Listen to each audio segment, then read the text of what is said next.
Let's also get another view from the BJP.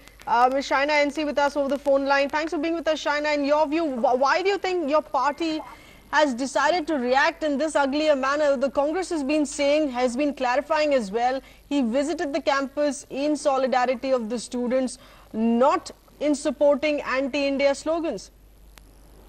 Well, we all know how Mr. Rahul Gandhi plays to the gallery. It's important to understand two fundamental points, that in a country as diverse as entitled to have multiple opinions, contrarian opinions, be concretely criticizing even the government in power, that's all welcome.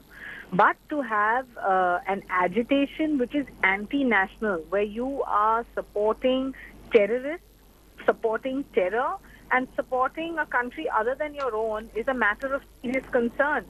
In that scenario, if Rahul Gandhi chooses to pretend to be this great messiah of the youth, I want to say this is something that we are entitled to raise. No, but is the BJP maintaining a myopic view on this in choosing to select just the anti-India slogans, which is why perhaps he was there, is what the BJP has been alleging?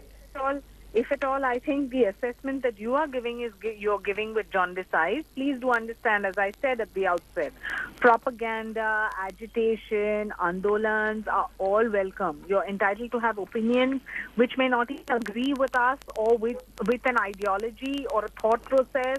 You are entitled to believe that you are a part of a legitimate voice of dissent. We welcome all of that. But there can be no compromise when it comes to nation building, when it comes to loving your country as in Mother India, and when it comes to ensuring that we collectively fight terror. These selective statements that people make and selective appearances that leaders are choosing to make are only for vote bank politics. Okay, let's get in an input. Yes, we get your point there, Shaina, on what your party maintains on this. Let's get in an input from our correspondent Vijay Lakshmi. Vijay Lakshmi, how is the Congress here really taking this? Because Rahul Gandhi has been a personal victim of terror himself. Well, Congress